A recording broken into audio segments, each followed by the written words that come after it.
안녕하세요.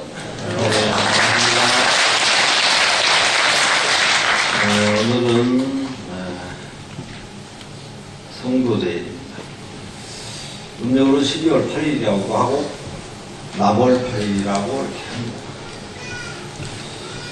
부처님께서 우리 소환에서 깨달으셨습니다. 그래서 견명성 오도 화련되어다. 부처님께서 새벽별을 보고 도를 깨셨다. 그래서 우리 불교에서 그 4대 제일이 있습니다. 4대 제일. 첫 번째는 부처님 오신 날, 부처님 오신 날 탄신, 부처님 오신 날. 그 다음에 이제 출가제, 그 다음에 성도제, 그 다음에 열반제, 4대 제일이 있어요. 그 중에서 이제 성도제이다. 우리나라에서는 부처님이 탄생하신 날을 가장 중하게 여기죠. 그래서 부처님 오신 날을 가장 행사를 크게 합니다.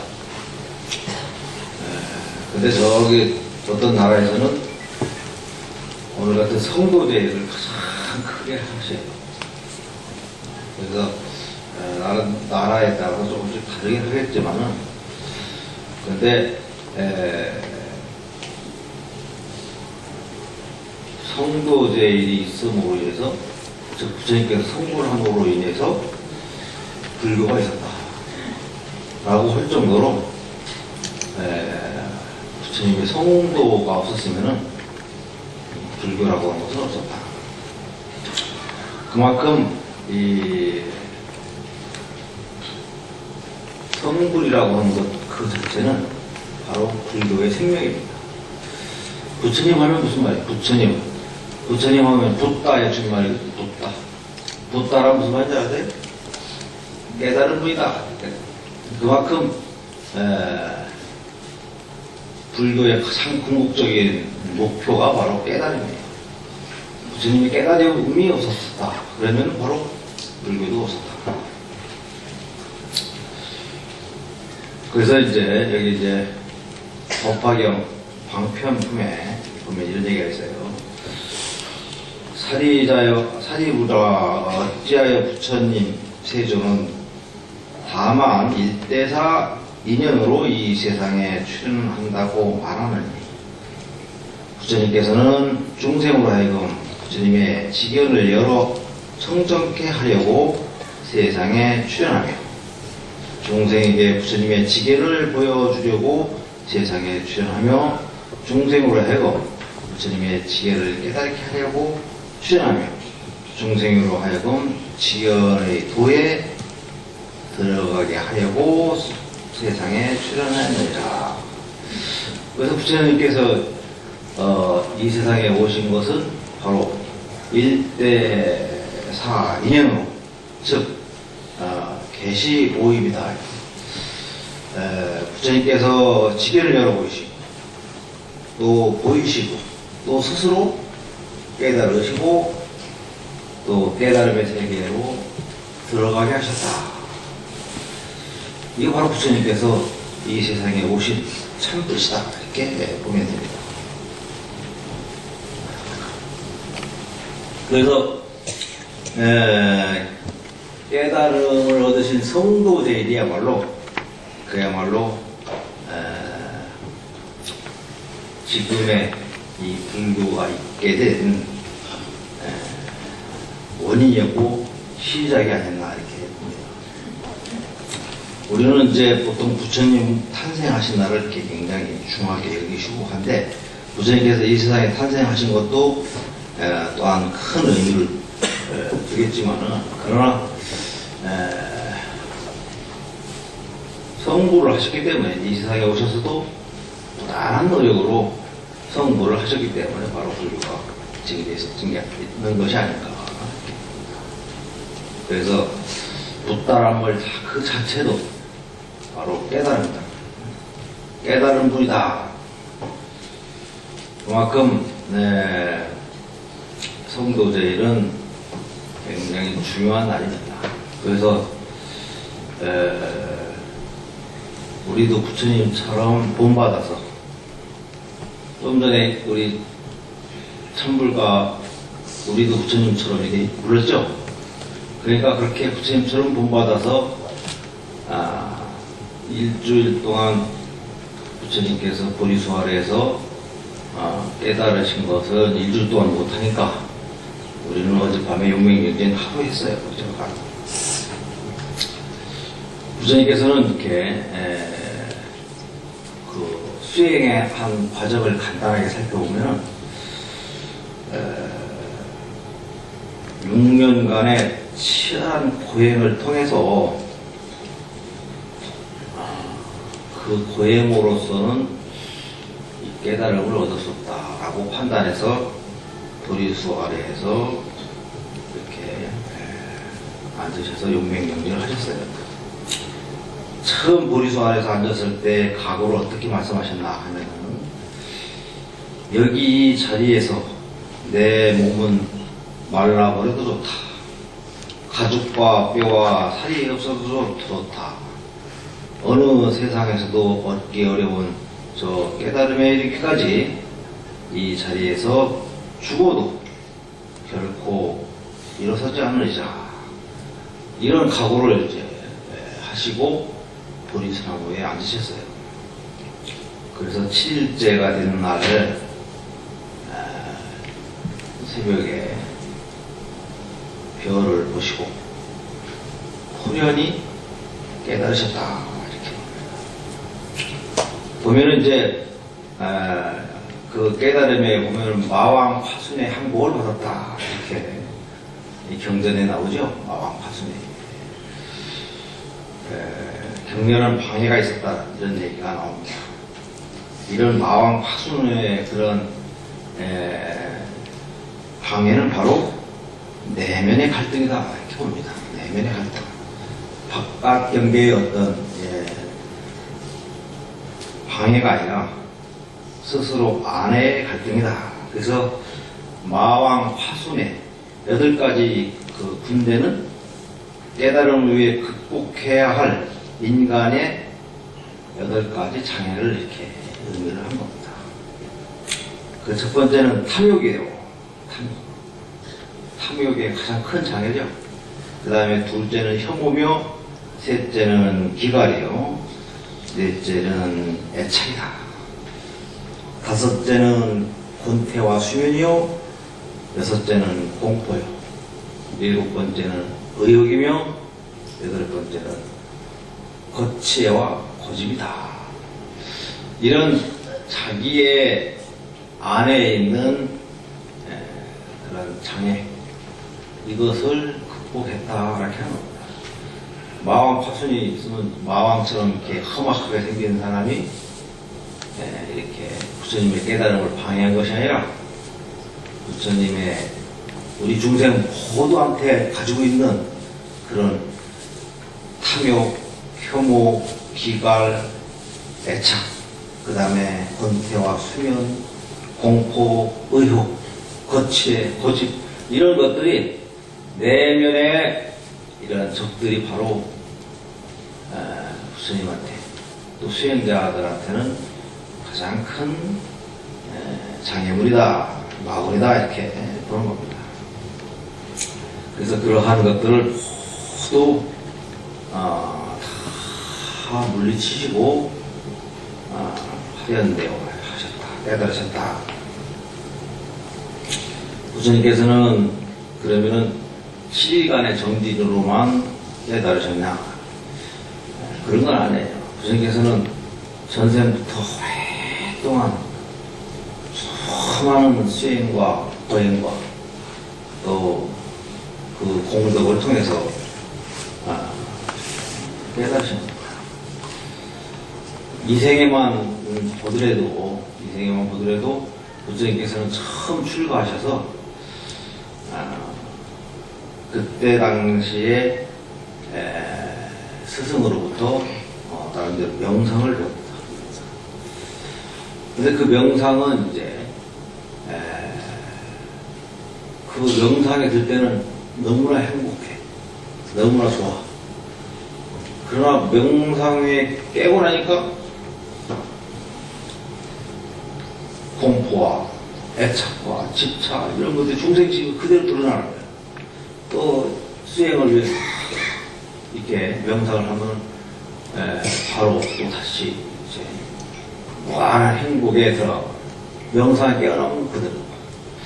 그래서 부처님께서는 이것은 진실로 영원한 깨달음의 길로 가는 진정한 수행이 아니구나 해서 나오게 되죠. 그래서 그때 당시에 가장 수승한 수행이라고는 고행을 하게 됩니다. 그 고행을 6년 동안 하시게 돼요. 6년 동안 고행을 하시면서 얼마만큼 고행을 심하게 하셨냐면은 주변 사람들이 저 사람은 죽겠구나, 저러다 죽겠구나 라고 할 정도로 고행을 극심하게 하셨어요. 그래서 고행을 하다 보니까 이 고행이라고는 그 자체도 하나의 집착입니다. 집착. 고행이라고는 고행이라고 하는 수행, 이곳에 너무 집착한 거야. 그러다 보니까 고행을 하기 위해서는 뭐든지 한 거야. 그러니까 고행에 대한 집착을 오히려 해버린 것이다. 그래서 고행으로도 지혜를 얻을 수 없다라고 하는 것을 스스로 이제 깨달으시고 고행을 멈추게 되죠. 그래서 이제 수자타 소녀가 올린 유미죽을 받아먹죠. 그때만 해도 유미죽 받아먹으면 저 사람들은, 주변 고행자들은 그것만으로도 시달타가 고행을 포기했는 것 같다 이렇게 할 정도로. 근데 이제 그 유미죽을 받아서 드시고 또 목욕도 하셨어요. 깨끗하게 목욕하시고 정갈하게 하시고 부리수나무 아래에서 그야말로 명상. 왜 그렇게 생각을 했냐면 어렸을 때 부처님께서 태자로 계실 때 명상을 잠깐 한 적이 있어요. 한 번. 근데 그때 그렇게 환희심이 났었던 것 같아요. 그래서 그런 명상을 통해서 깨달음을 얻고자 이렇게 마지막 선택을 한 겁니다. 그래서 부처님께서도 깨달으시고 난 뒤에 가장 먼저 설법하신 것. 그래서 부처님께서는 보통 속설로 일반 많은 사람들이 부처님께서는 무엇을 깨달았나 라고 그렇게 대변하는 분들도 계시지만 이렇게 얘기하는 분들이 계세요. 왜냐하면 바로 중도적 그런 삶의 중도적 깨달음. 그래서 부처님께서는 여타의 수행, 고행도 해보셨고 또 최고의 어떤 수행자가 그때 당시 수행자가 가르치는 명상도 해보셨고 그 다음에 또 가장 참 좋은 환락의 세상에서 살아보셨고 이렇지만은 이 깨달음 중에서 가장 좋은 것이 바로 중도적 수행이다 이렇게 깨달으신 거예요. 그래서 녹야원에서 초전 법륜 참 설법하신 내용도 바로 고락중도다, 중도적 공부를 하신 것이다. 그래서 그 내용을 보면은 수행자들의 마땅히 알라, 도를 닦는 모든 사람들이 배워서는 안 될 두 가지 극단적인 형태가 있다. 이 극단이란 무엇인가? 하나는 욕심과 향락이라고 하는 천한 업으로서 범부의 행에 집착하는 것이다. 이것은 성스러운 것이 아니다. 둘째는 고통을 주어서 스스로 괴로워하는 고행이다. 이것은 성스러운 것이 아니다.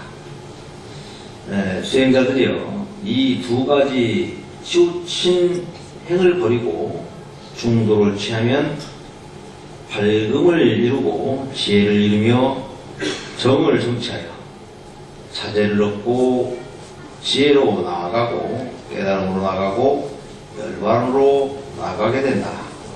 다시 말하자면 정견, 정사, 정업, 정명, 정진, 정명, 정정 8가지의 올바른 도리가 바로 그것이다. 수행자들이여, 나는 다시 그대들을 위하여 4가지 진리를 말하겠다.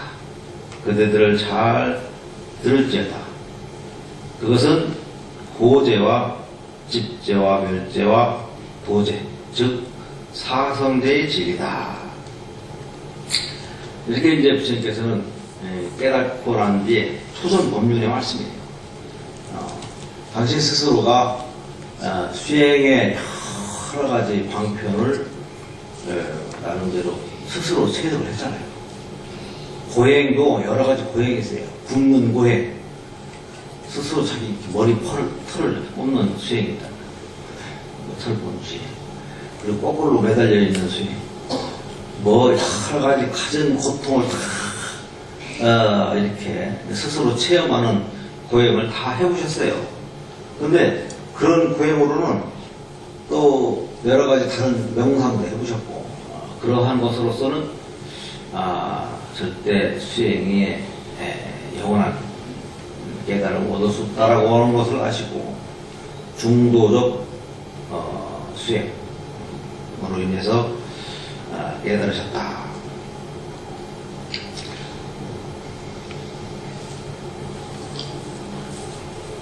그래서 불교의 어떤 수행 방편은 바로 중도적 수행이다. 이것이 바로 그 주런 중도적 수행의 방편들이 뭐냐? 바로 오늘날 우리들이 하고 있는 뭐 가나선이나 이런 것들이 다 바로 그런 중도적 수행 방편이라고 이렇게 볼 수가 있습니다. 그러면 부처님께서는 무엇을 깨달으셨나라고 하는 것들을 이제 얘기가 나옵니다. 그럼 과연 깨달았다라고 하는 그 내용이 무엇인가? 그래서 경전에 이렇게 나와요.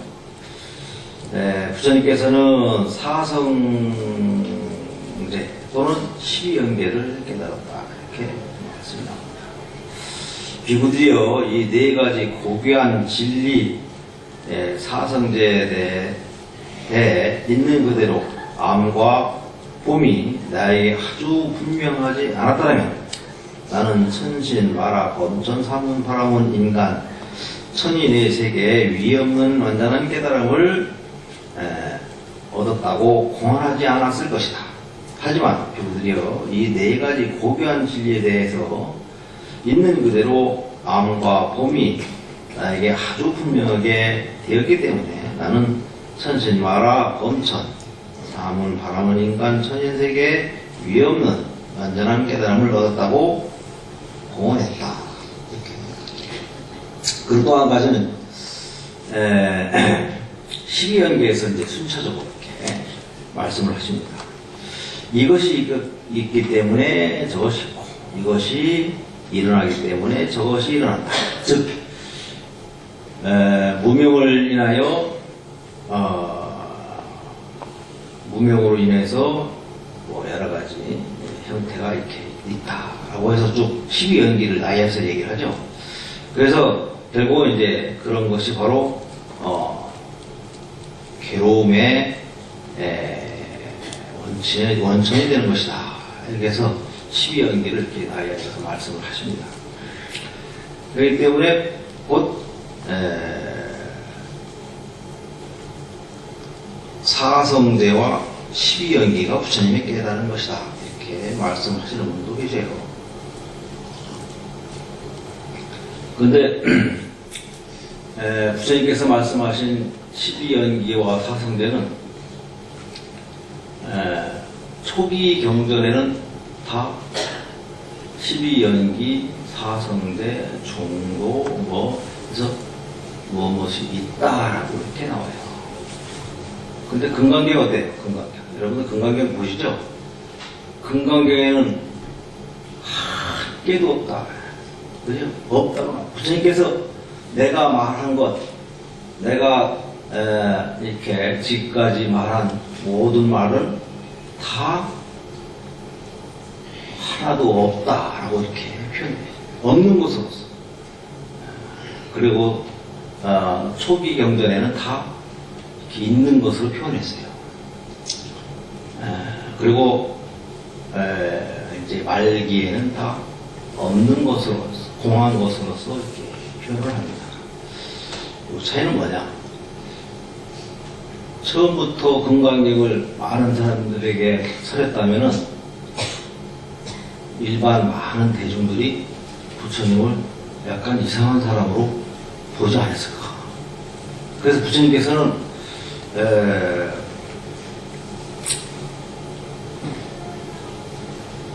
방편으로 설하신 거다. 방편. 무엇이 있다라고 표현한 것은 바로 이렇게 사성대 12연기, 이 사성대 12연기를 우리가 표현하자고, 말로써 표현하자고 그러면은 딱 부러지게 표현할 수 있는 것이 한계가 없다. 어떠한 우리 말로써 그것을 그 모든 것을 다 표현할 수 없는 것이다. 사람 한 사람도 두고도 마찬가지예요. 사람 어떤 한 사람, 이 그 한 사람을 두고도 이 사람을 말로써 이 사람은 이런 사람이다라고 완벽하게 표현할 수가 없는 것이다. 0.0001%도 표현을 못해요. 왜? 이 사람의 내면의 세계는 우리가 모르잖아요. 그리고 또 봉원사라고 하는 것을 이렇게 소개를 하고 표현을 합니다. 그런데 봉원사에 내에는 우리가 모르는 무수한 것들이 있고, 또 무수한 것들이 다 이 사람들이 다녀갔고, 무수한 사람들이 또 이 봉원사를 찾아오고 있고, 그러니까 이 봉원사도 다 얘기할 수 없다. 그렇듯이 이 세상에 그 어떤 것 하나라도 이것에 대해서 자세하게 완벽하게 다 설명할 수가 없다라는 거예요. 특히 더욱더 진리라고 하는 것을 완벽하게 설명할 수가 없는 것이다. 그래서 부처님께서 생각해낸 것이 바로 뭐냐? 방편이다. 방편.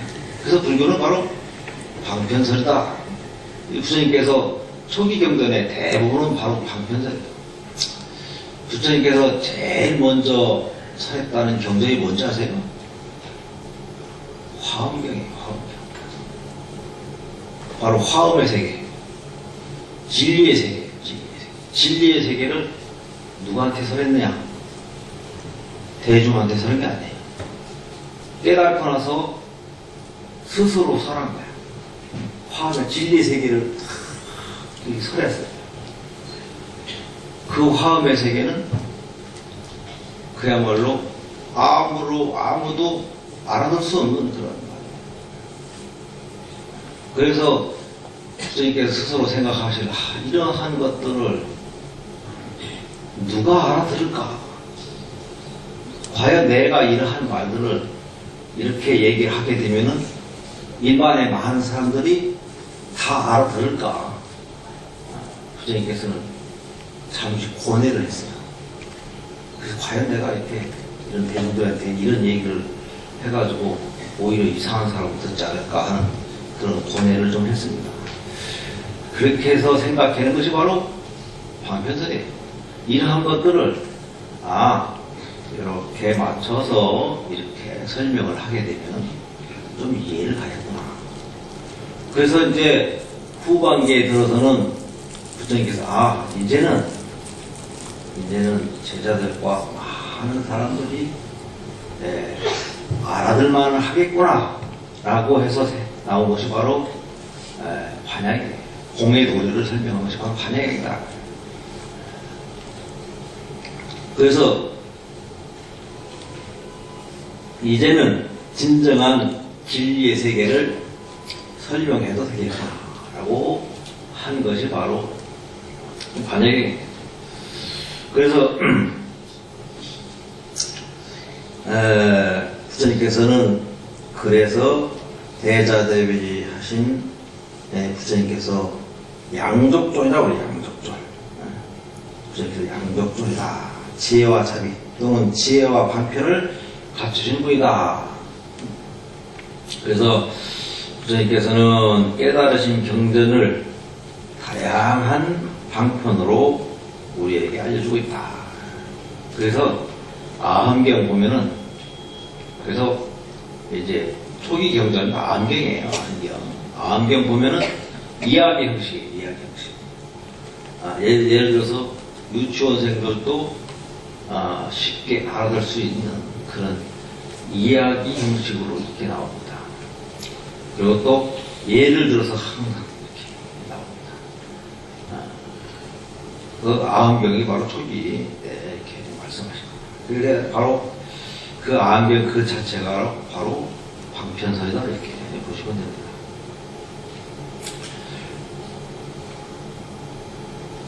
원효 스님 대승기실론 소에 보면은 이런 말이 나와요. 대승의 본체가 됨이 고유하여 정막하며 깊어서 그윽하다. 깊고 깊으나 어찌 만상의 밖을 벗어나겠으며 고요하고 또 고요하나 오히려 백가의 말 속에 있다. 만상의 밖을 벗어나지 않으니 오안으로 그 몸을 볼 수 없으며 백가의 말 속에 있으나 사변으로 그 모양을 알 수 없다. 크다고 말하고 싶으나 안이 없는 곳에 들어가도 남김이 없고 작다고 말하고 싶으나 밖이 없는 것을 감싸고도 남음이 있다.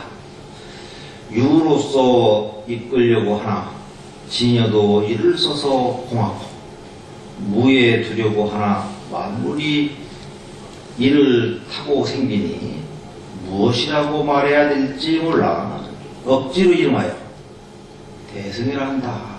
이렇게 해서 대승 지수는 소에 원효스님께서 그러나 대승은 부처님의 깨달으신 내용을 표현한 이름 가운데 하나다. 대승이란 말은 부처님께서 깨달으신 내용을 표현한 것이다. 그래서 내용 중에 무엇을 규정할 수 없는 그 무엇을 단지 그냥 부르자니 대승이라고 하는 이름으로 나타내는 것이다. 그냥 방편으로서 사람의 언어로서 그냥 표현하고자 하는 이것이 바로 그냥 대승이라고 하는 표현하는 것이다. 깨달은 내용이 그렇다. 그래서 이 깨달음의 내용이라고 하는 것을 앞에 여기 보면은 대정소에 보면은 유로서 이끌려고 하나 지녀에도 이를 써서 공하고 무에 두려고 하나 그러니까 있다라고 하는 걸 하려고 하니까 이 어떤 것이라고 딱 이거다라고 표현할 것이 없는 거예요. 또 공하다고 하나 또 공하지 않고 그래서 부처님의 진리의 세계를 이거다라고 표현할 수 없으니까 그냥 우리가 한 가지 표현을 쓰자면 그냥 대승으로 하자 이렇게 얘기를 하신 겁니다. 그만큼 불교의 세계는 부처님의 세계는 깨달음의 세계는 그 어떤 것으로서 설명할 수 없는 거예요. 그러면 설명할 수 없으면 어떻게 돼요? 우리가 직접 체험해야죠. 우리가 직접 시행을 통해서 진리의 세계를 체험하는 것. 이것이 바로 우리가 할 일이다. 부처님께서 깨달으신 내용을 다른 데 있는 것이 아니라 바로 그 안에 있습니다. 안에. 우리 안에 있는 것을 우리가 스스로 찾아서 체험하는 것. 이것이 바로 우리 불자들의 일이다. 이렇게 보는 겁니다. 그래서 불교는 그 불교 자체는 바로 깨달음의 종입니다. 또 깨달음을 위해서 필히 갖춰야 될 것이 있어요. 뭐냐? 바로 수행이랍니다. 그래서 수행을 통해 혹통한 그런 깨달음의 종교다, 이렇게 보시면 됩니다. 수행 없이는 한 발자국 갈 수 없는 것이 바로 깨달음이에요. 그런 수행을 통해서 우리가 깨닫는 것이다. 그럼 왜 우리가 깨달아야 하는 것인가? 우리는 이제 인간은 궁극적인 목적이 바로 행복입니다. 행복한 삶, 행복하고 자유스러운 그런 삶을 바라는 것이 바로 우리들의 목적이에요. 근데 재물이 많아봐 행복할까? 조금 기분 좋고 행복할 수도 있어요. 그런데 그게 오래 못 갑니다. 죽으면 아무것도 아니야. 죽을 때 되면 더 억울해. 저 많은 돈을 다 못 쓰고 죽으니까 더 억울한 거야. 권력만큼 무서운 거 없어요. 권력만큼 무서운 겁니다. 권력은 그만큼 높은 곳에 올라간 만큼 더 무서운 거예요. 그러니까 이 세상에서 진정으로 행복한 것은 이 세상에 사로잡을 수가 없어요. 그래서 부처님께서 왕자로 계시면서 갖은 향락을 다 누리시면서 이거 그러니까 진정한 행복이 아니야. 여러 가지 상태를 겪고 다 해보는데 진정한 행복이 아니더라고요. 그래서 출가한 것이 뭐예요? 진정한 행복을 위해서 찾아간 거예요. 영원한 행복을 위해서. 부처님도 스스로 보셨어요. 평소에 내가 영원하게 이렇게 왕자로서 건강하고 늙지 않고 죽지 않고 이렇게 영원한 행복을 누릴 수 있었다면은 내가 출가하지 않았을 것이다 라고 할 정도로 영원한 행복을 찾아서 떠난 것이 바로 출가입니다. 이 깨달음은 바로 그런 영원한 행복이에요. 쉽게 해서 우리는 지금 현재 생각을 하고 눈이 떠서 깨어있잖아요. 잠자면 어때요? 잠자면은 아무 생각 없죠? 그럼 다음 아침에 또 깨어납니다. 죽음은 어때요? 죽음이라는 것은 영원히 깨어나지 않는 거죠. 그런데 깨달음이라는 건 뭐예요? 잠잘 때도 깨어있고 이렇게 한낮에도 깨어있고 죽어서도 깨어있는 거예요. 영원히 깨어있는 것이 바로 깨달음이다. 영원히 깨어있는 거예요. 지금도 깨어있고 잠자도 깨어있고 죽어서도 깨어있는 것. 이것이 바로 영원한 깨달음입니다. 깨어있기 때문에 어떻게 해요? 내가 눈으로 보고, 내가 눈으로 본다는 건 해안으로 보고 느끼고 해서 스스로 찾아가고 스스로 알고, 그게 바로 영원한 행복이다. 부처님께서는 바로 그걸 느끼신 거예요.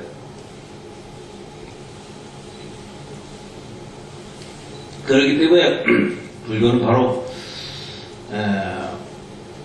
작은 행복, 복되고 또 건강하고 이런 것은 이생의 그냥 작은 행복이에요. 그렇지만은 그야말로 불교의 가장 큰 뜻은 깨달음은 바로 영원한 행복이다. 그렇기 때문에 바로 우리는 그 영원한 행복을 위해서 작은 이생에 잠깐 그 행복을 누리고자 노력하지 말고 그야말로 영원한 행복을 위해서 노력을 하자 라고 하는 것이 바로 수행이에요. 그래서 이렇게 성도제를 통해서 우리가 수행을 열심히 하자 하는 거죠. 수행을 통해 수행을 위해서는 우리가 여러 가지 것도 필요하지만은 수행의 근본은 바로 계율에 있어요. 계율. 부처님께서 열반하시 직전에 제자들에게 당부한 게 있어요. 아주 당부한 거예요. 계로서 스승을 삼아라. 계로서 스승을 삼아라. 그러니까 그만큼 계율을 철저히 지키는 거야말로 수행을 해가는 수행하는 수행자의 바로 바른 자세다, 바른 삶이다. 예를 들어서 내가 수행을 해서 조금 맑혀놨어. 이 유리잔은 이게 나다 생각해서 내가 수행을 열심히 함으로 인해서 맑게 했어. 근데 맑게 한 것은 굉장히 노력해야지만은 여기다가 탁하게 만드는 그 작은 이물질 하나면 바로 탁해지는 거예요. 내가 아무리 맑게 수행을 한 10시간 공부를 했어요. 근데 다른 사람들 진심을 한번 팍 내고 화를 한번 팍 낸다. 그러면 하루 동안 10시간 수행했던 것이 한 번 화낸 것 가지고는 어디 할 수가 없어. 10년 동안 수행, 그래서 그 100년, 1000년의 수행이 화 한 번에 무너진다. 그만큼 화낸 거 해로운 거예요. 또 욕심 한 번에 무너진다. 그만큼 우리는 수행을 열심히 하지만은 화내고 욕심내고 뭐 가진 여러 가지 것들을 다 함으로 인해서 오히려 더 망치는 게 더 탁하게 하는 게 더 많아. 그래서 행동도 맑게 하고 그리고 계율을 잘 지키고 또 수행도 열심히 해야 그게 수행하는 것이 이렇게 점차적으로 이렇게 나가고 하는 것이지. 수행은 열심히 하지만은 또 한쪽으로는 뭐 탁하게 하면은 오히려 수행 열심히 하는 것이 빛이 안 나는 거예요. 그러니까 스스로 계행도 열심히 지키면서 수행도 열심히 하고. 그래서 청정법신 비로자라고 하잖아요. 우리 모든 불성의 그 자체, 그 본체는 바로 청정한 법신이다. 청정한 법신이다. 여러분들 마음속에 불성을 다 가지고 있어요. 그 불성은 바로 청정안에서 온 것이다. 청정. 아주 맑고 깨끗한 속에서 그야말로 불성을 나타낸 것이다. 그래서 그 청정한 법신은 여러분들 마음속에 다 가지고 있는 거예요. 이런 것들을 바로 하려면 바로 그런 수행을 통해서 또 계획을 철저히 지킴으로써 지계생을 통해서 욕망에 물들지 않고 몸과 마음을 생활 속에서 깨끗이 함으로써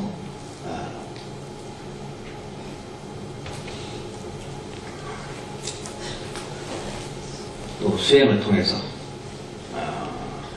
깨달음을 성취할 수 있는 것이다. 이렇게 보는 겁니다. 그래서 오늘 성도제 여러분들 이렇게 그야말로 불교의 가장 궁극적인 목적이 뭔가라고 하는 것을 잘 한번 되새기시고 또 그런 깨달음은 바로 수행도 중요하지만 내가 어떻게 살아가는 것, 어떻게 맑고 깨끗하게 살아가는 것, 청정하게 살아가는 것, 이것이 더 전제가 되고 중요하지 않겠나 이렇게 생각이 되어집니다. 오늘 성도제에 동참한 여러분들 모두 다음 생에 그야말로 부처님들이 또 성불하시기를 기원하면서 오늘 마치겠습니다. 감사합니다.